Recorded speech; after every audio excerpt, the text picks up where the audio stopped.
This is a TLC recording. Pride and Prejudice by Jane Austen.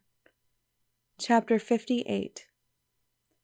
Instead of receiving any such letter of excuse from his friend, as Elizabeth half expected Mr. Bingley to do, he was able to bring Darcy with him to Longbourn before many days had passed after Lady Catherine's visit.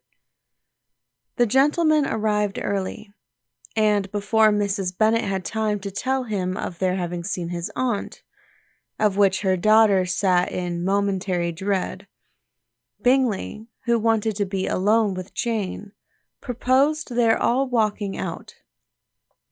It was agreed to. Mrs. Bennet was not in the habit of walking. Mary could never spare time, but the remaining 5 set off together. Bingley and Jane, however, soon allowed the others to outstrip them. They lagged behind, while Elizabeth, Kitty, and Darcy were to entertain each other. Very little was said by either. Kitty was too much afraid of him to talk. Elizabeth was secretly forming a desperate resolution, and perhaps he might be doing the same.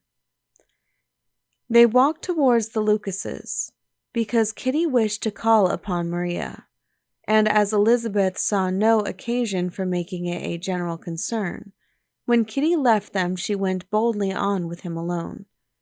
Now was the moment for her resolution to be executed, and while her courage was high, she immediately said, "Mr. Darcy, I am a very selfish creature, and for the sake of giving relief to my own feelings, care not how much I may be wounding yours. I can no longer help thanking you for your unexampled kindness to my poor sister. Ever since I have known it, I have been most anxious to acknowledge to you how gratefully I feel it. Were it known to the rest of my family, I should not have merely my own gratitude to express." "I am sorry, exceedingly sorry," replied Darcy, in a tone of surprise and emotion, "that you have ever been informed of what may, in a mistaken light, have given you uneasiness. I did not think Mrs. Gardiner was so little to be trusted." "You must not blame my aunt. Lydia's thoughtfulness first betrayed to me that you had been concerned in the matter, and, of course, I could not rest till I knew the particulars. Let me thank you again and again, in the name of all my family, for that generous compassion which induced you to take so much trouble and bear so many mortifications for the sake of discovering them."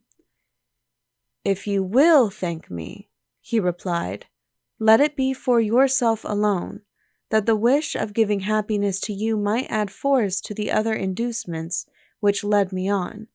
I shall not attempt to deny. But your family owe me nothing. Much as I respect them, I believe I thought only of you." Elizabeth was too much embarrassed to say a word.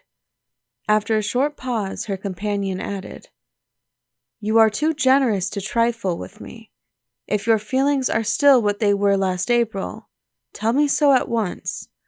My affections and wishes are unchanged, but one word from you will silence me on this subject forever." Elizabeth, feeling all the more than common awkwardness and anxiety of his situation, now forced herself to speak, and immediately, though not very fluently, gave him to understand that her sentiments had undergone so material a change since the period to which he alluded, as to make her receive with gratitude and pleasure his present assurances. The happiness which this reply produced was such as he had probably never felt before, and he expressed himself on the occasion as sensibly and as warmly as a man violently in love can be supposed to do. Had Elizabeth been able to encounter his eye, she might have seen how well the expression of heartfelt delight diffused over his face became him. But though she could not look, she could listen, and he told her of feelings which, in proving of what importance she was to him, made his affection every moment more valuable. They walked on, without knowing in what direction. There was too much to be thought, and felt, and said, for attention to any other objects. She soon learned that they were indebted for their present good understanding to the efforts of his aunt, who did call on him in her return through London, and there relate her journey to Longbourn, its motive, and the substance of her conversation with Elizabeth, dwelling emphatically on every expression of the latter which, in her ladyship's apprehension, peculiarly denoted her perverseness and assurance, in the belief that such a relation must assist her endeavours to obtain that promise from her nephew which she had refused to give. But, unluckily for her ladyship, its effect had been exactly contrariwise. "It taught me to hope," said he, "as I had scarcely ever allowed myself to hope before.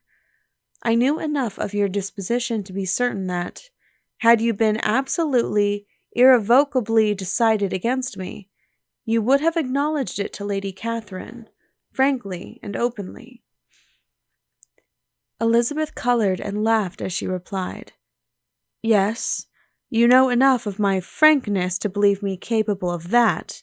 After abusing you so abominably to your face, I could have no scruple in abusing you to all your relations. What did you say of me that I did not deserve?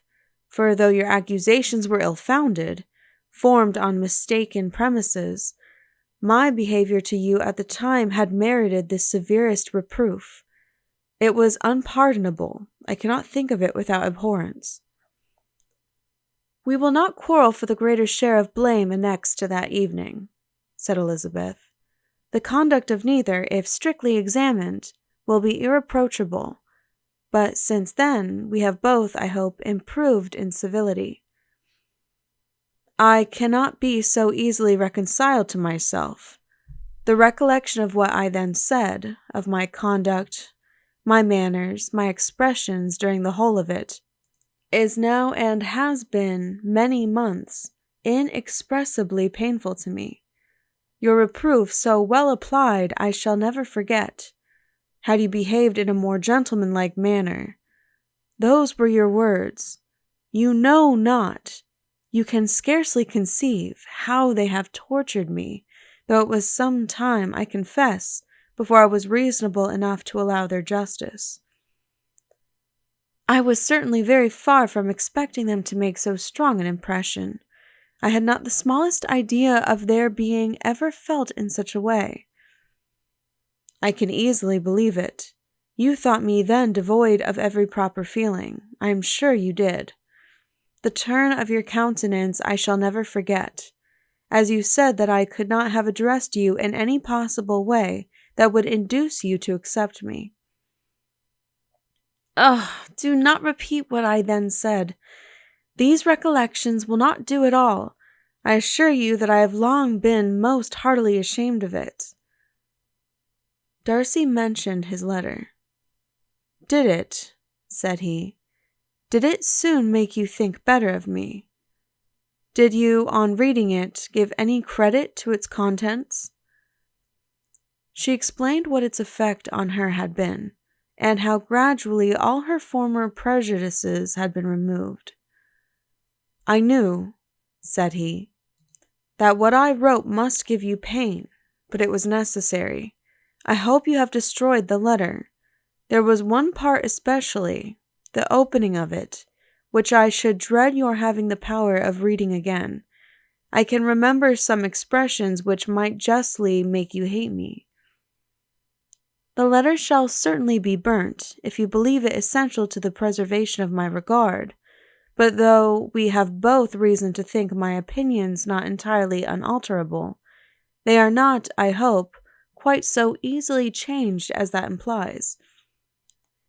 "When I wrote that letter," replied Darcy, "I believed myself perfectly calm and cool, but I am since convinced that it was written in a dreadful bitterness of spirit." "The letter perhaps began in bitterness, but it did not end so. The adieu is charity itself, but think no more of the letter. The feelings of the person who wrote and the person who received it are now so widely different from what they were then, that every unpleasant circumstance attending it ought to be forgotten. You must learn some of my philosophy. Think only of the past as its remembrance gives you pleasure. I cannot give you credit for any philosophy of the kind. Your retrospections must be so totally void of reproach that the contentment arising from them is not of philosophy, but, what is much better, of innocence. But with me it is not so. Painful recollections will intrude which ought not to be repelled. I have been a selfish being all my life in practice, though not in principle. As a child I was taught what was right, but I was not taught to correct my temper. I was given good principles, but left to follow them in pride and conceit. Unfortunately an only son, for many years an only child, I was spoilt by my parents, who, though good themselves, my father particularly, all that was benevolent and amiable, allowed, encouraged, almost taught me to be selfish and overbearing, to care for none beyond my own family circle, to think meanly of all the rest of the world, to wish at least to think meanly on their sense and worth compared with my own. Such I was from 8 to 28, and such I might still have been but for you, dearest, loveliest Elizabeth. What do I not owe you? You taught me a lesson, hard indeed at first, but most advantageous. By you I was properly humbled. I came to you without a doubt of my reception. You showed me how insufficient were all my pretensions to please a woman worthy of being pleased. Had you then persuaded yourself that I should? Indeed, I had. What will you think of my vanity? I believed you to be wishing, expecting my addresses. My manners must have been in fault, but not intentionally, I assure you. I never meant to deceive you, but my spirits might often lead me wrong. How you must have hated me after that evening! Hate you? I was angry perhaps at first, but my anger soon began to take a proper direction. I am almost afraid of asking what you thought of me when we met at Pemberley. You blamed me for coming? No, indeed. I felt nothing but surprise. Your surprise cannot be greater than mine in being noticed by you. My conscience told me that I deserved no extraordinary politeness, and I confess that I did not expect to receive more than my due. My object then, replied Darcy, was to show you by every civility in my power that I was not so mean as to resent the past, and I hope to obtain your forgiveness, to lessen your ill opinion, by letting you see that your reproofs had been attended to. How soon any other wishes introduced themselves I can hardly tell, but I believe in about half an hour after I had seen you. He then told her of Georgiana's delight in their acquaintance, and of her disappointment at its sudden interruption, which naturally leading to the cause of that interruption, she soon learned that his resolution of following her from Derbyshire in quest of her sister had been formed before he quitted the inn, and that his gravity and thoughtfulness there had arisen from no other struggles than what such a purpose must comprehend. She expressed her gratitude again, but it was too painful a subject to each to be dwelt on farther. After walking several miles in a leisurely manner, and too busy to know anything about it, they found at last, on examining their watches, that it was time to be at home. What could become of Mr. Bingley and Jane? Was a wonder which introduced the discussion of their affairs. Darcy was delighted with their engagement. His friend had given him the earliest information of it. "I must ask whether you were surprised," said Elizabeth. "Not at all. When I went away, I felt that it would soon happen." "That is to say, you had given your permission. I guessed as much." And though he exclaimed at the term, she found that it had been pretty much the case. "On the evening before my going to London," said he, "I made a confession to him, which I believe I ought to have made long ago. I told him of all that had occurred to make my former interference in his affairs absurd and impertinent. His surprise was great. He had never had the slightest suspicion. I told him, moreover, that I believed myself mistaken in supposing, as I had done, that your sister was indifferent to him, and as I could easily perceive that his attachment to her was unabated, I felt no doubt of their happiness together." Elizabeth could not help smiling at his easy manner of directing his friend. "Did you speak from your own observation," said she, "when you told him that my sister loved him, or merely from my information last spring?" "From the former. I had narrowly observed her during the 2 visits which I had lately made here, and I was convinced of her affection." "And your assurance of it, I suppose, carried immediate conviction to him?" "It did. Bingley is most unaffectedly modest. His diffidence had prevented his depending on his own judgment in so anxious a case, but his reliance on mine made everything easy. I was obliged to confess one thing, which for a time, and not unjustly, offended him. I could not allow myself to conceal that your sister had been in town 3 months last winter, that I had known it, and purposely kept it from him. He was angry, but his anger, I am persuaded, lasted no longer than he remained in any doubt of your sister's sentiments. He has heartily forgiven me now." Elizabeth longed to observe that Mr. Bingley had been a most delightful friend, so easily guided that his worth was invaluable. But she checked herself. She remembered that he had yet to learn to be laughed at, and it was rather too early to begin.